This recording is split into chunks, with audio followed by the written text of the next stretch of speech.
At 6:23 a.m., the revolving door at Lakeview Memorial stuttered against a gust off the lake. The air bit. The lobby smelled faintly of coffee and disinfectant. Fluorescent tubes hummed a thin electric note that seemed to climb into the skull and sit there. Dr. Nora Vale put her badge to the reader and felt the small vibration as the lock clicked. Her hair was lashed into a bun that did not move. She wore the same navy scrubs as everyone else, the same white coat.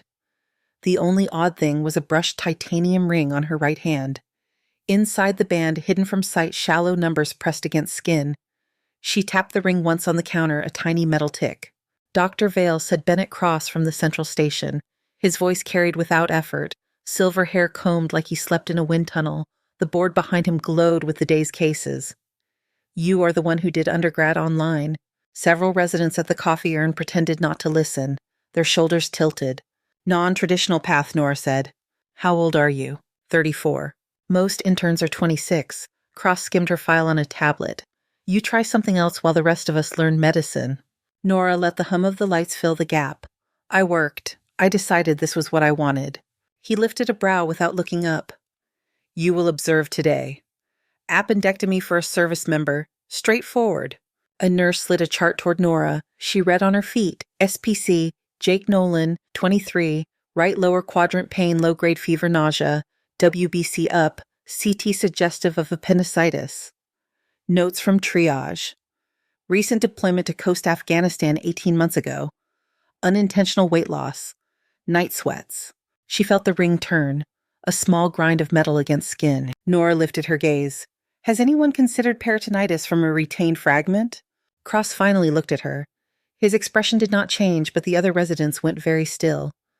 Based on what? Pattern. History. The weight loss is not explained by mild chronic GI distress. The night sweats, the location. Imaging can miss small fragments. They migrate. They wall off. Thank you, Cross said. He closed the tablet. The snap sounded like a gavel. You will observe from the gallery. Dr. Chen assists. Maya Chen stepped forward, tie already tucked. The hint of a smile lived in one corner of her mouth. Polite, competitive. Dr. Vale Cross said, eyes already back on the board. Try not to invent rare pathologies before you have scrubbed your first case here. Nora nodded once. She did not argue. She turned and walked the long hall toward the lockers. The floor was polished enough to catch the ceiling lights in thin bands. In the changing room, the air smelled like iodoform and the faint ghost of someone's citrus lotion. Metal doors clanged in soft echoes. She turned the ring to the inside of her hand and slipped on hospital greens. The fabric was rough at the seams. She tied the drawstring fast, a motion too efficient to notice if you were not watching for it. The mirror gave her an unremarkable outline. The hands in the reflection belonged to someone else. Scars at the knuckles, the way the tendons rose when she flexed. She washed in the scrub room and watched the water move. Not fast, not slow. At the end, she stood a second longer than necessary and made the stream go cold. It woke the bones. The OR gallery was cold and high. Through glass O3 lay under domed light. Instrument trays gleamed. A scrub tech counted quietly, each clamp placed like a bit of punctuation in a line of text. The anesthesiologist adjusted a ventilator hose with 2 fingers light as a pianist. The monitors breathed a steady metronome beep. Nora took the seat at the back, near the shadow line where the gallery lights did not reach. She tucked her coat behind her, then folded her hands on the rail. The ring pressed into the soft meat under her fingers. She moved it until it stopped biting. They wheeled Jake Nolan in at 7-Eleven. He was young and trying not to be, shoulders tight even with sedation, eyes wide for a second, then gone. A tattoo peeked from beneath the band of the blood pressure cuff, the ink half hidden by tape. Cross came in with his gown already tied by a circulating nurse. He greeted the room without looking at anyone in particular. Textbook, he said to the air to the glass to himself. Scalpel, said the scrub tech. The blade flashed. Skin split with a buttered sound. Layer by layer, Cross moved with clean economy. Small suction, retraction. He did not speak much. When he did, the sentences were only verbs and instruments. Nora watched his hands. She did not watch the hands to learn the technique. She watched to understand what he thought was there and what he did not expect to find. On the monitor, Nolan's numbers drifted a little. The ventilator bellows kept time. The pressure settled, then ticked down 2 points. Up 1, down 3, No one looked up. Inflamed appendix, Cross said, not perforated. Lap sponge, the tech said. Nora felt the shift in her own breath before she noticed the numbers. The pulse rate read 112, then 118. The pressure dropped 5 points in 20 seconds. A nurse called for more fluids in a voice that was calm because calm was the job. It is anesthesia, Cross said. Nora's hand tightened on the rail. She placed her fingers like a clamp and felt the cold of the metal through the skin. Her other hand found its own position as if it held a retractor that was not there. A piece of hair tickled under the cap. She did not move.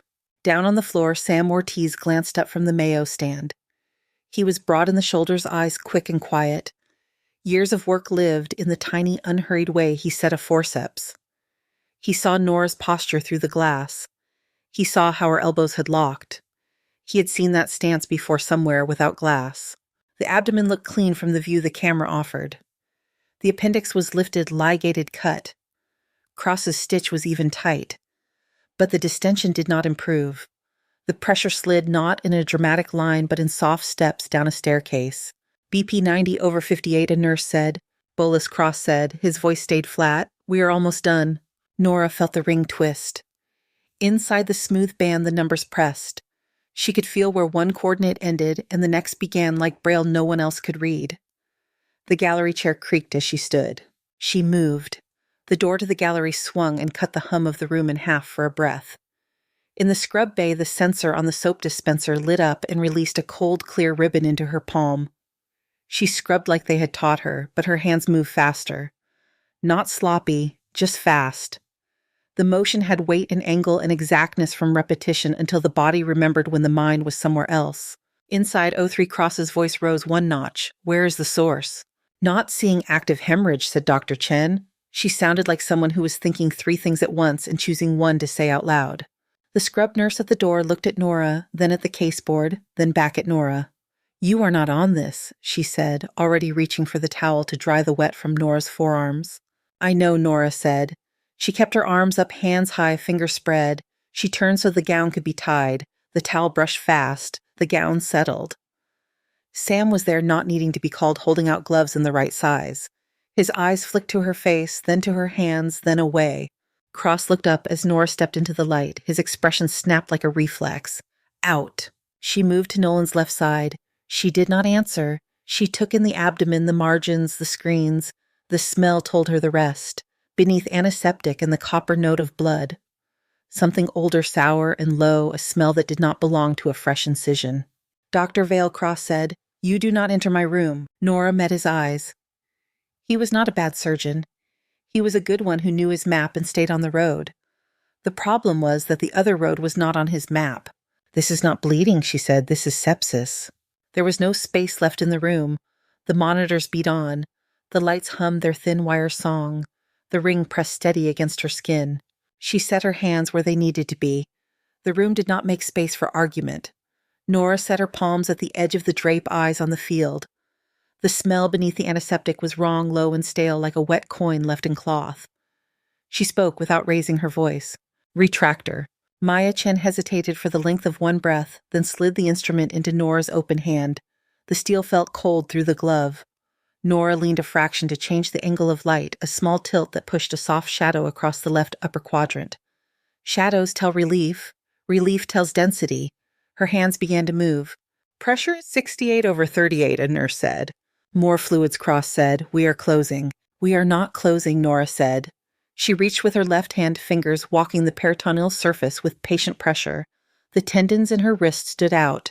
She pressed and released in a pattern that made sense only to her. The ring on her finger bit once against the joint. She adjusted without looking at it. Tell me what you think you feel, Cross said. It was not a question asked with curiosity. He kept working as he spoke, the tip of his instrument neat, the gesture exact.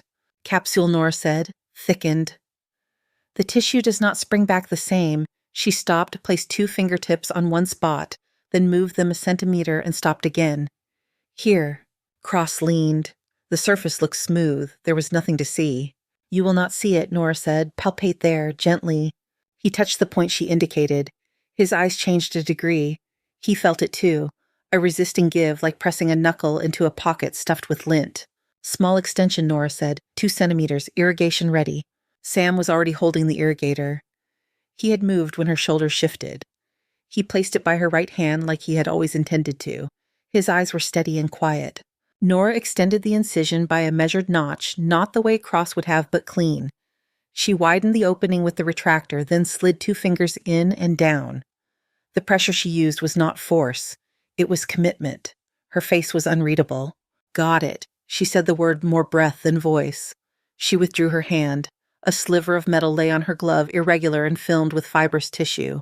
It rocked once in the light, then sat still in the curve of latex. The scrub tech held out a specimen cup lid already cracked. Metal hit plastic with a small tap. The sound carried more than it should.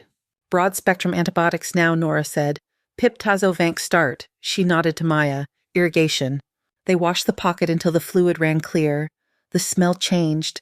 The pressure began to creep back up. The monitor beeped in a more even way. Cross followed what needed doing. He did not argue.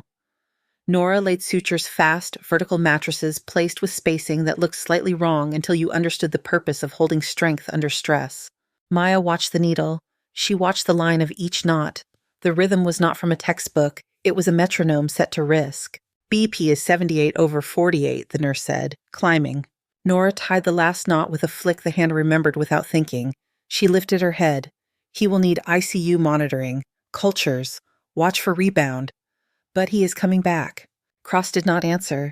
He was looking at the specimen cup as if the clear lid could speak. Then he looked at Nora and did not know what to say. He stepped back from the table. They transferred Nolan with a careful efficiency born of long practice. The OR settled into its end-of-case cadence. The metal tray clinked. The suction hissed. The light overhead buzzed with a faint thread of wire song. In the scrub room, the water was hot enough to pink the skin. Steam climbed. Nora stood at the sink with her hands under the stream. She let the heat fade to cold and back again. The ring clicked softly against the edge of the basin. Sam took the sink beside her. He washed with the same care as if he were going back in. "Where did you learn to find that with your fingers?" he said. His voice was even, almost idle. Nora watched the water roll off. Practice. "In places where the lights cut out," he said. He turned off the tap, shook once, reached for the towel with his forearm to keep his hands up. "I have seen that hand angle." Maya came in, mask hanging at her throat, hair damp at the temples. Her face was bright and conflicted at the same time. That was, "I have never seen someone do that in under a minute." She folded her arms to keep from fidgeting. "Where did you train?" Nora pulled her hands away from the water. The air was cold on her skin. "Here," she said. "Now." The speaker clicked. Dr. Raymond Adu's voice filled the room, calm and compressed into the tin of the overhead. "Good work on O3. ICU is ready. Keep lines in place. Also, all available staff to emergency. Reported mass casualty. Red line derailment near Merchandise Mart. ETA 4 minutes. The 3 of them were moving before the message ended. The scrub room door swung back and the hallway air met them cooler and threaded with the coffee smell from a cart down the corridor. Nora grabbed a fresh pair of gloves and a trauma shears for her pocket. She pushed her ring tight against her palm so it would not catch. In the ER, the all-hands mood had already taken shape.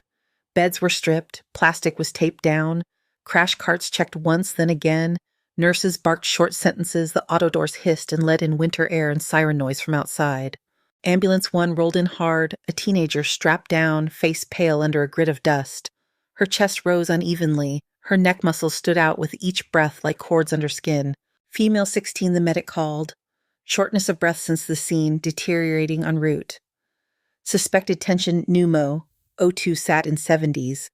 BP 90/60. Bay 4, someone said. Bennett Cross cut through with a hand gesture. "Dr. Vale, take this. Stabilize, minimal resources." Nora caught the gurney at the corner and ran her hand along the girl's sternum without thinking about it. The ribs rose more on one side than the other. The trachea might have been a hair off center, or it might have been the angle of the light. The girl's eyes skittered without landing. 2 liters oxygen. I need a 14 gauge. Chlorhexidine. Tape. Someone hold her shoulders. A nurse clipped open a package and dropped a needle into Nora's palm. The metal felt heavy and exact. The girl was trying to speak and could not make anything that was words. Her lips were purple at the edges. Nora palpated the second intercostal space at the mid-clavicular line. She cleaned the skin in a quick circle that left brown shine. She set the needle and felt for the right angle. "On you," she said. On you, the nurse repeated and pressed down on the girl's shoulders to keep her still. The needle slid. A moment later, air rushed into the syringe with a hiss that felt like the room exhaling in relief. The girl's chest moved easier. The numbers flowed upward 82, 87, 91. The girl's eyes focused on something in the ceiling and stayed. Chest tube kit, Nora said. We need to place it before it reaccumulates. A voice to her left spoke low. That was Battlefield Quick. Nora turned her head. A woman stood just out of the way, dark hair pulled tight, a med student badge clipped to her pocket. Her hands were still with the kind of quiet that keeps tools from ringing. TCCC taught. Get me the kit, Nora said. The woman nodded once and went. The auto doors opened again and brought in 3 more stretchers and a man who walked himself. He waved off the paramedic with a stubborn twitch of the hand. He was in his late 50s with the kind of posture that said he had been trained to stand like that. He pressed gauze to a cut on his forehead, not quite smiling. I am fine, he told the clerk at the desk. Give the beds to the kids. I need a couple of stitches. He breathed like he did not want anyone to see it. Nora glanced across. The man favored his left side a fraction. The chest rise was shallow. He kept his hand near his ribs like something inside hurt more when he forgot it. Focus, the nurse at her shoulder said softly. Tube. The kit hit the gurney. Nora opened it, gauze wrappers popping under her fingers. She marked the 5th intercostal space with her thumb and made a small incision. The cut gaped. The smell of trapped air and sweat pushed out. Her hand dug to find the pleural space, the pop. When she reached it more feel than sound, she guided the tube home and watched for fog in the line. It came. The monitor sat, climbed into the 90s, and held. Secure, she said. Film when you can. She tied the tube with a lace of silk that looked too simple to hold but held. She glanced up to check the man again. He was at the registration desk, answering questions with patience and a faint humor that he probably used to calm people. He took one step, then another, then put his hand to his chest. His face went white and then emptied. He fell like a tree falls, not dramatic, just a hard decision by gravity. The sound of his body on the floor cut through everything. Code blue, someone shouted. Nora moved. The space between her and the man was 30 feet. It felt shorter because she did not think about distance. The ring hit the metal side of the crash cart as she grabbed for it, a dry tick that announced itself to no one but her. She knelt and checked for a pulse at the carotid. Nothing. No chest rise. She started compressions, her hand set at the sternum, heel over heel, arms locked. Pads Bennett Cross said from somewhere above her. Rhythm when ready, epinephrine drawn. It is not an MI, Nora said. She counted compressions aloud, 30, then 2 breaths delivered by a bag valve mask that arrived just as her count hit the number. The skin around the man's lips looked too pale. What do you mean not an MI, Cross said.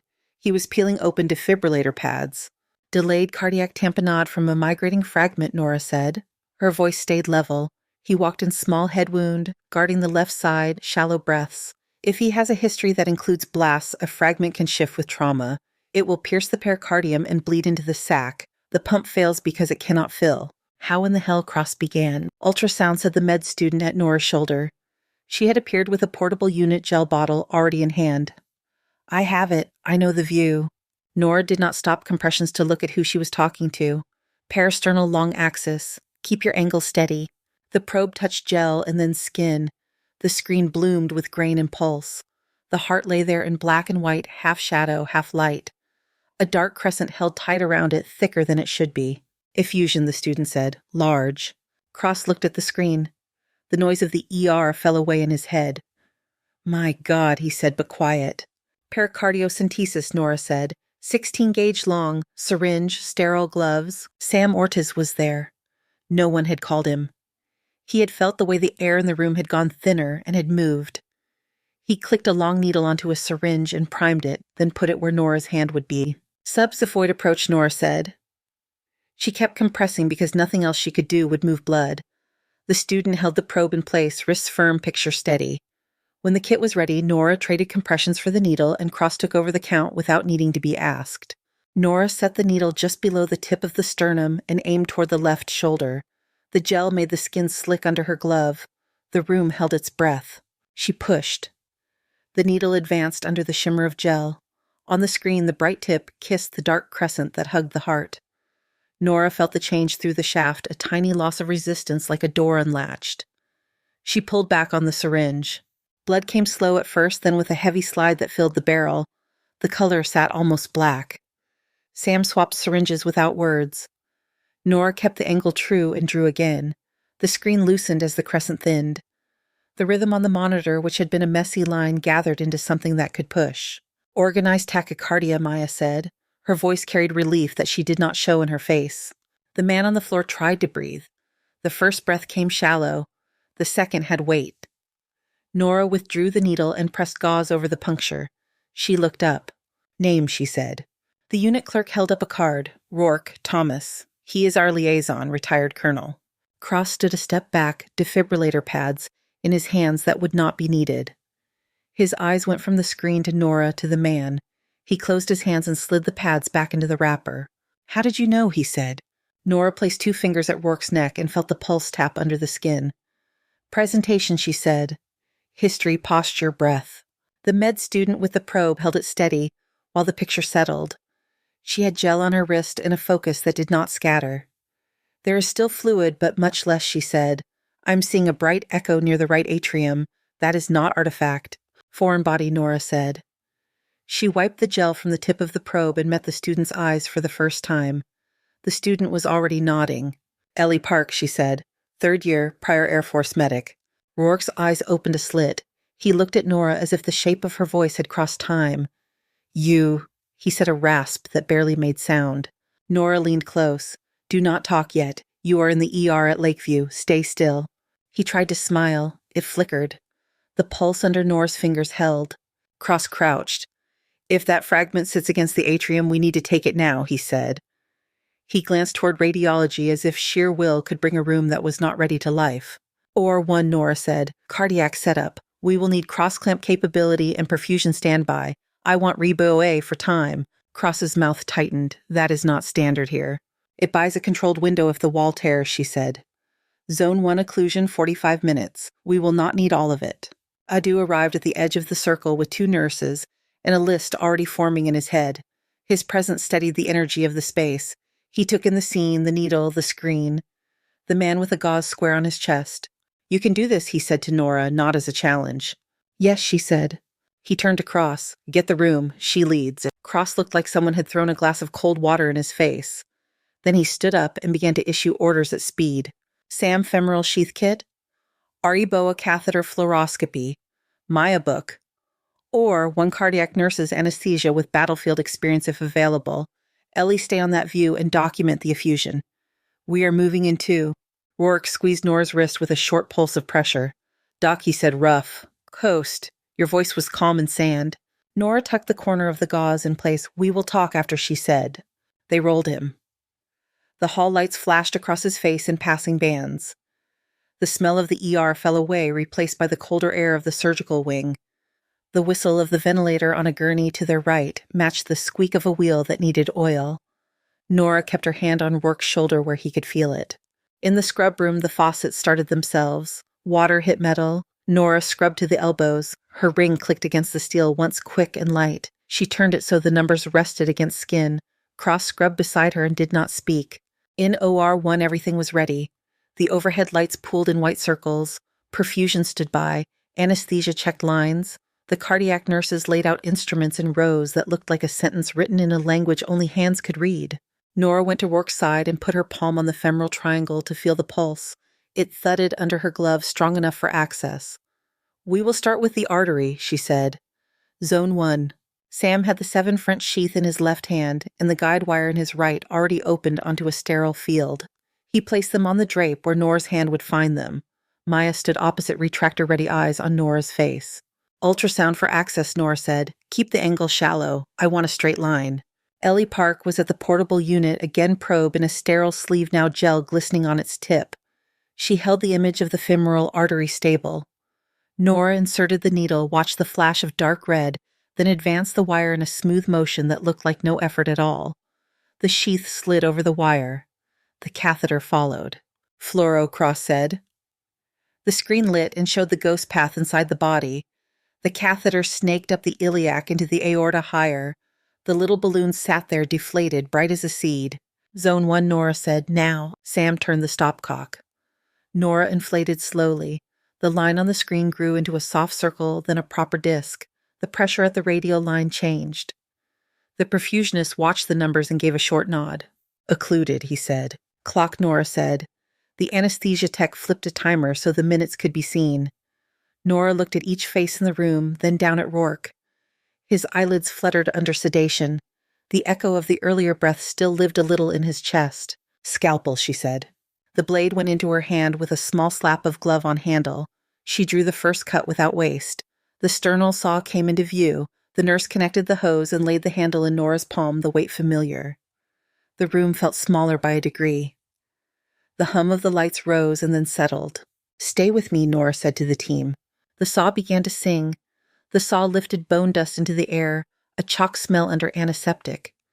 The sternum opened in a clean line. Retractors spread with a slow gear sound. The heart came into view inside the pericardial sac, a living fist under film. Pericardium, Nora said. Scissors touched the membrane and it opened. Fluid rose and ran. The heart beat freer. On the right side near the atrium, a bright speck sat half buried in tissue. The metal was dull with age and brighter at its edge. Fragment, Maya said a whisper that did not carry beyond the mask. Zone 1 is holding, the perfusionist said. The timer read 7 minutes. Nora set her left hand just so, a light support at the base. She looked at Cross. When it comes out, the wall will tear. I will repair without pause. Count aloud. He nodded. His eyes did not leave the place where metal met muscle. Forceps, Nora said. Sam placed the instrument. The handle settled into her palm with a rightness that felt older than the room. She eased the forceps under the fragment. It resisted a fraction, then let go, slipping free with a thin scrape that only she felt through steel. Blood welled from the opening dark and bright at once. It filled the space fast. Nora had the needle in her other hand before the first bead rose. The suture went in, out, draw, advance. Cross counted without thinking he had decided to do it. 1, 2, 3. Nora did not look up. She felt the curve of the needle bite and come true. Her wrist moved in a small arc, precise and repeatable. The thread flowed. Her breath came even. 7, 8. The tear cinched under the line. Blood still leaked, but less. The next pass closed the last of the gape. 12. The final throw locked. She cut the tail. The pool went from surge to seep to sheen. 13, Cross said, quiet as if talking to himself. Silence arrived in a small wave. Then the monitor spoke in steady beeps. The perfusionist called pressures with a voice that had calm in it again. Deflate, Nora said. Sam turned the stopcock. The balloon shrank on the screen. Flow returned to the lower body. The pulse changed in the radial line, a stronger push. Check for other defects, Nora said. She ran her fingertips over the surface in a gentle search that would find weakness by feel if there was any. There was none. Ellie held the probe at the edge of the field and kept the image clear. The sac looked clean. No fresh pocket formed. She let out a breath that fogged her sleeve. Good, Nora said. She looked at Cross. Close pericardium as you prefer. Sternum with wire, standard. He stared for a second more, then nodded and moved hands sure. Maya set the next instrument without being told. Sam laid the sternotomy wires down in a neat row. Nora stepped back. She checked the timer, then the Rebaouet catheter still in the femoral artery, then the arterial line tracing. She took in every face. She said nothing because there was nothing to add that would not waste seconds. The fragment sat in a cup on the back table.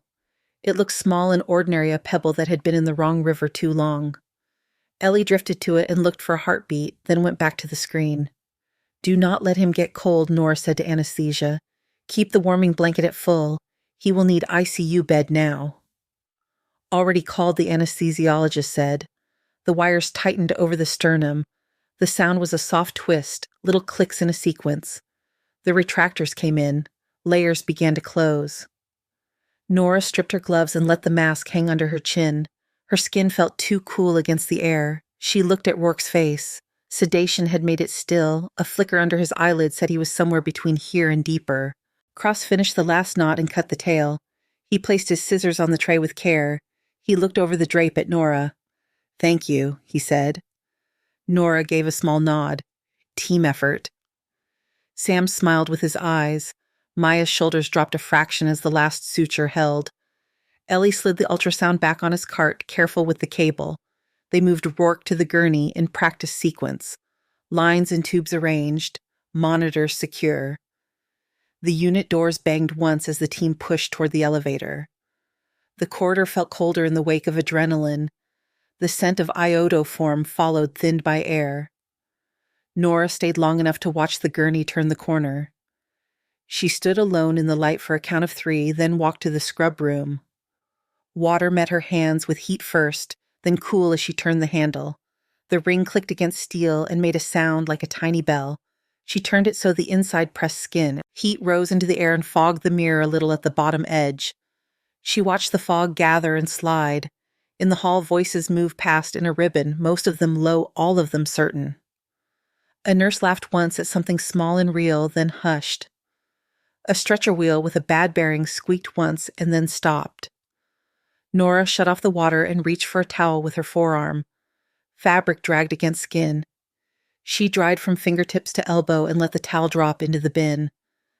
The room felt very quiet. She listened to it for a moment. The quiet was not empty.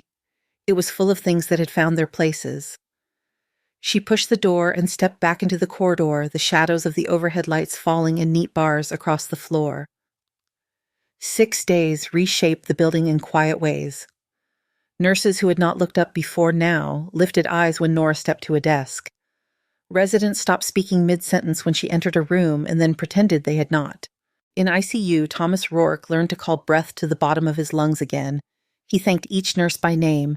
He slept with a warm blanket and woke with a monitor that chimed in a kind rhythm. On the 6th morning, Bennett Cross called Nora to his office. The blinds were half open. Lake light turned the walls pale. A file sat on the desk thicker than a residency application and stamped in places that did not belong to hospital paper. "Sit," he said, not unkind. She sat. The ring pressed the inside of her finger with a steady weight. Cross kept his hands flat for a moment, then lifted one palm and set it on the file as if he was settling dust. "I owe you an apology," he said. The words had no ceremony. "For the way I spoke. For the way I did not look." Nora held his eyes. The hum of the building came through the vents in a soft thread. She did not let him off with a nod and did not make him kneel with a silence. He opened the file. It took phone calls and a person at the Pentagon who wanted to know why. "I got this 2 hours ago." He slid a document across the wood. The paper smelled faintly of toner and something older that lived in cabinets. The report was clean typeset and scarred with black where lines had been hidden. The words that remained told enough. Coast Province 2019. Perimeter breach at a forward aid station. Intelligence held up by interagency dispute. Evacuation delayed. Medical staff operated under fire. 4 died in the window, the report called failure of coordination at senior level. 8 lived. Performance of surgical team exceptional under conditions beyond control, Nora read. Her eyes tracked even lines. Her jaw tightened once. The ring turned without her meaning it to and then stopped. She set her fingertip on one coordinate inside the band and breathed out. The room did not sway. Her voice stayed level. "It does not change what happened," she said. "No," Cross said. "It changes where you set the weight." He closed the file. "I want you on staff. Senior trauma attending. Full privileges. I want you to build what you know into a program and teach it. The board will back it." Nora did not rush. She placed both hands on her knees, palms down. 3 conditions, she said. He nodded. 1. We integrate. Combat methods where they belong. Civilian protocol where it shines. We do not turn this place into a forward hospital. Agreed. 2. A clear path for medics and military clinicians to transition here. Not a courtesy, a true bridge. That will be a fight. I will make it mine. 3. No rank. No titles from before. In this building, I am Dr. Vale. Done, Cross said. The answer arrived without the delay that might have looked like calculation. Nora set the report down with care. She did not thank him for permission to do work she had already been doing. He did not expect her to. A knock at the door came as a single, confident tap. Rourke stood in the frame. He looked colorless but upright. A cane lived at his side because his balance was not sure yet. Ellie Park stood behind him, hair caught in a rubber band, eyes clear. Sam Ortiz was there as well, hands in his pockets, sleeves rolled to the elbow. Heard voices, Rourke said. Thought I would punch above my weight. His smile reached the place a smile is supposed to reach when it's earned. He moved into the room and leaned on the cane as if it had always been a choice and not a need. You saved my life twice, he said to Nora. Once in sand I do not want to see again, once under lights I can tolerate. If you are building a bridge for people like me, I want to help pour the concrete. Ellie stepped next. I matched here, she said. Her face betrayed a small happiness that she allowed to exist. I would like to learn the way you move. Sam lifted his chin. I will train the scrub teams and nurses to anticipate like the street. Hands first, talk second. Cross looked from one to the other and then at Nora. She let her ring click once against her thumbnail. It made a sound that reminded her of a rail under a wheel. Then we start, she said. 4 months turned an unused wing into a place with a pulse. The trauma simulation center smelled like plastic detergent and machine heat. Mannequins lay on gurneys with lines of vein under synthetic skin. A mock OR glowed under light a shade dimmer than ideal on purpose. Speakers carried a low hum, and then when a session began, layered noise into it until thought had to fight. A lecture hall faced a glass wall that allowed the residents to watch teams inside the sim bays. 34 seats filled. Some faces were older than their PGY would predict. 6 wore the posture of people who had learned to carry weight without showing it. Nora stood at the front with a marker in one hand. The board showed a sketch of a belly, the quadrants marked with quick lines. She spoke in sentences that carried image. When the field is unhelpful, pack it. Pressure quadrant by quadrant, then unpack. Speed before elegance when blood is the clock. Fix pretty later. She changed markers and drew a heart with a small crescent around it.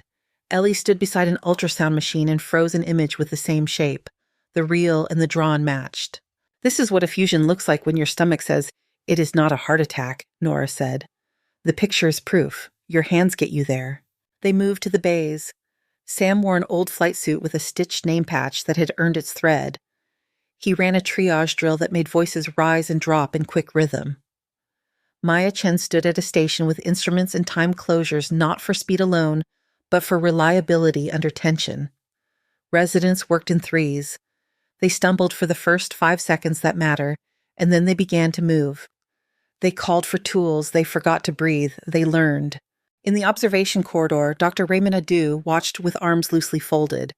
He made notes that were more about people than about numbers. He said little and changed a great deal in the spaces where decisions got made. Visitors arrived that did not come with patients, a uniform cut and a clipped badge, a suit that did not come off the rack.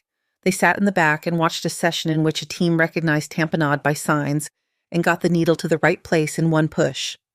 Their faces did not give away much, but both stayed long enough to ask to speak after. "We want to send people to you," the one with the badge said. "And we want your people to come to us." The suit nodded as if the words had been rehearsed and still mattered. "We can talk," Nora said. "I am here first." They left with a folder of schedules and without a promise beyond that. On a Wednesday that started with sun on the lake and ended with a bank of gray, Jake Nolan walked into the sim hall in uniform. He moved like someone who had had a pain and then did not. He looked at the room filled with plastic bodies and wires and faces that concentrated in lines, then looked at Nora. "Ma'am," he said, then corrected himself. "Doctor, thank you." Nora let herself smile enough to shift her face. "Get yourself cleared for full duty before you do anything heroic." He laughed once, a short bark, and then nodded to the residents who had gathered to hear him. "I was dying because something small hid where the camera would not see it," he said. She found it with her hands. He let that live in the air and did not try to make a speech. He stayed for 10 minutes and left a better room behind. Late afternoon brought a lull. Light through the glass threw bright stripes across the floor. Nora stood in the mock OR and adjusted a light head until the shadow fell just right on the foam chest. Ellie practiced tying a vertical mattress with the exact spacing Nora had shown. The thread lay in clean loops, the knot set flat. A tone sounded in the real ER. It began as a beep and then rolled into the full call. The words came through the ceiling and ran along the halls. Multi-vehicle collision on I-90. Multiple critical. ETA 3 minutes. They did not look at one another as if needing permission. Nora picked up a pair of trauma shears and slid them into her pocket. She took the ring and turned it so the numbers pressed the skin. The metal touched the rail of a crash cart as they passed and made a single small sound. They came through the auto doors into air that tasted like outside. The unit lights came up, monitors woke. The hum of the building leaned forward on its toes. Nora went to meet the first gurney. The team fell in around her, and the rhythm found their feet. Thank you so much for listening to today's story. If this story resonated with you or made you reflect, I'd love to hear your thoughts, so feel free to share them in the comments below. And don't forget to like, subscribe, and hit the notification bell so you won't miss the next story.